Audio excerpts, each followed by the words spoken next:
매일 성경 묵상을 돕는 해설 가이드입니다. 안녕하세요. 묵상 코치입니다. 함께 읽고 나눌 말씀은 마가복음 9장 30절에서 37절까지 말씀입니다. 오늘 본문은 예수님의 고난과 죽음 그리고 부활에 대한 두 번째 예언으로 시작합니다. 그러나 제자들의 우둔함은 계속되며 심지어 그들은 누가 더 높은 지위에 올라갈지를 놓고 다투고 있습니다. 예수님은 다시 한번 제자들을 집에서 따로 친히 가르치십니다. 하나님 나라의 새로운 질서에는 가장 낮은 지위로 섬기는 사람이 되어야 하나님께 인정받는 사람입니다. 30절에서 32절을 보겠습니다. 30절에서 32절은 두 번째 예언입니다. 30절에 그곳을 떠나 이 구절을 통해 성도들은 예수님의 갈릴리 사역이 마무리되는 것을 알게 됩니다. 왜냐하면 10장 1절에서 유대 땅과 요단강 건너편으로 넘어가게 될 것이기 때문입니다.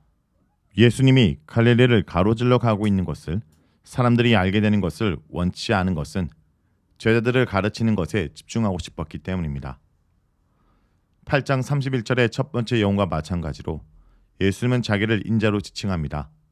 이는 자기 자신의 인성을 가리킴과 동시에 주의 날에 영광스럽게 올 심판자임을 가리킵니다. 이 예언이 첫 번째 예언과 다른 점은 유대 지도자들에게서 버림을 받는 대신 사람들의 손에 넘겨져 그들이 죽일 것이라고 표현한다는 점입니다. 수동태에서 능동태로 변화됩니다. 주목해야 될 점은 세 번의 고난 예언 후에 제자도에 가는 가르침이 바로 따라온다는 점입니다. 오늘 본문도 예외가 아닙니다. 제자들은 첫 번째 예언 이후에 제자도에 대해 자세히 가르쳐 주었을 때도 예수님의 의도를 전혀 이해하지 못하는 모습을 보였습니다. 그들은 부활을 이해하지 못해 예레미야 재림에 대해 물어보기도 했습니다. 처음 인자의 고난에 대한 예언이 주어졌을 때 베드로가 예수님을 책망했다가 도리어 책망을 당하고 사탄으로 불렸다는 사실 때문에 제자들은 묻는 것을 두려워했을 것입니다. 두려움은 순환 구절들에서 중요한 모티브를 제공하며 심지어는 예수님의 부활 후에도 제자들의 두려움과 침묵으로 전체 복음서가 끝나고 있습니다. 33절에서 37절을 보겠습니다. 33절에서 37절은 누가 가장 큰 사람인가 하는 내용입니다. 마가복음에서 계속 보여주는 제자들의 우둔함과 무능력은 사실 우리의 모습이기도 합니다. 제자들이 귀신을 쫓아내는 것에 실패하고 믿음에 문제가 있음을 보여준 것에 이어 오늘 본문은 그들이 얼마만큼 예수님의 정체성과 의도에 관해 오해하고 있었는지를 보여줍니다. 예수님이 갈릴리에서의 사역을 마치고 이제 마지막 희생의 죽음을 향해 유다 땅으로 묵묵히 나아갈 때 뒤따르는 제자들은 누가 큰가를 놓고 다투고 있었습니다. 왕이 될 자기들의 스승 바로 뒷자리를 먼저 차지하고 싶었을 것입니다. 그 자리가 어떤 자리인지도 모르는 상태에서 말입니다. 그러나 예수님은 참을성 있게 다시 랍비로서 제자들을 불러 모아 가르치기 시작합니다. 첫 번째 예언 후에 예수님은 자기 목숨을 구하려 하는 자는 잃을 것이며 예수님과 그의 복음을 위하여 자기 목숨을 잃으면 구할 것이라고 가르쳤는데 두 번째 예언 후에도 첫째가 되고자 하면 모든 사람의 끝이 되어 모든 삶을 선교할 것이라고 가르치십니다. 제자들이 예수님의 제자로서 가지고 있던 한상을 깨트려버린 것입니다. 그러나 그 의미를 계속 깨닫지 못합니다. 그 의미는 그들이 세속적으로 생각하고 있던 지위와 가치가 하나님 나라에서 완전히 뒤집어지는 것입니다. 예수님의 두 번째 예는 첫 번째 예보다 더 충격적입니다. 예수님은 집안에 있던 어린아이를 하나 데려다 품에 안고 어린아이를 그의 이름으로 영접하면 그를 영접하는 것일 뿐 아니라 결국 예수님을 보낸 하나님을 영접한 것이라 가르칩니다.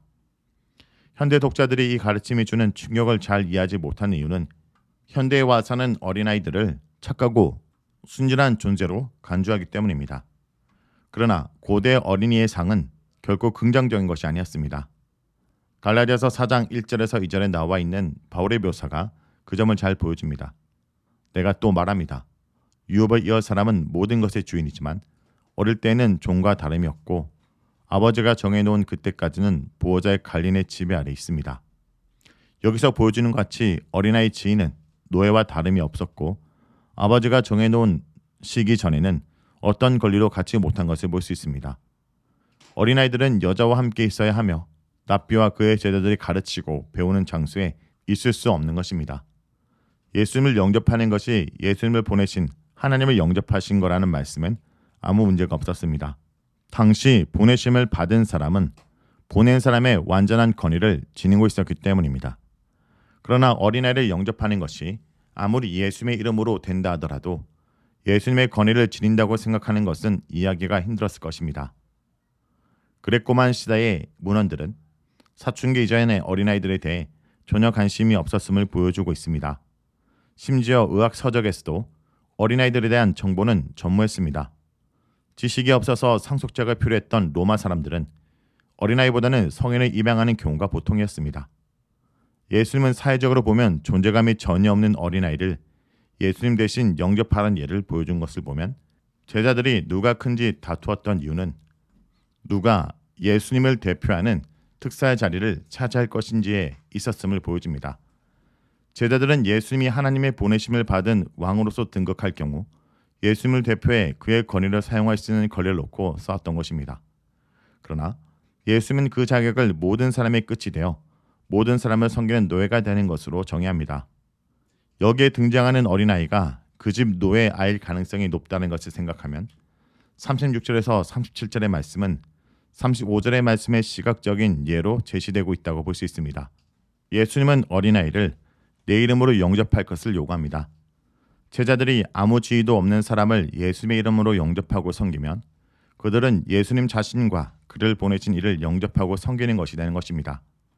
그들이 하나님 나라에서 가장 큰 일을 할 수 있는 예수님의 대표자가 되는 길은 세상에서 아무 힘도 영향력도 지위도 중요성도 없이 잊혀가는 사람들을 예수님의 이름으로 영접하고 섬기는 것입니다. 바로 그것이 예수님이 그들에게 계속해서 보여준 예이고 십자가로 가는 이유이기 때문입니다.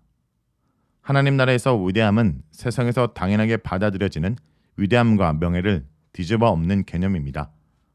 예수님이 세상을 바라보는 관점으로 보지 않으면서 하나님 나라 질서를 이해하는 것은 불가능합니다. 성도 여러분, 예수님은 섬기는 자가 되라 하십니다. 예수님은 제자들이 세상의 나라의 가치관이 아니라 하나님 나라 가치관을 갖기 원하십니다. 제자들은 다른 유대인들처럼 로마의 압제에서 이스라엘을 해방할 정치적인 메시아로 예수님을 보았습니다. 그래서 예수님이 왕이 되실 때 자신들도 출세하게 될 것을 꿈꾼 것입니다. 하지만 예수님은 첫째가 되려면 다른 사람들을 섬기는 자가 되어야 한다고 말씀하심으로써 세상의 가치관을 뒤집어 엎으십니다. 공동체 속에 나는 섬기는 자입니까? 아니면 서로를 생각하여 대접받으려 하는 자인지 자신을 돌아보기 원합니다. 말씀을 놓고 기도하겠습니다. 주님, 높아지려 하기보다 주님과 같은 관심을 가지고 작은 자를 섬기는 자가 오늘도 되게 하여 주시옵소서. 예수님의 이름으로 기도합니다. 아멘.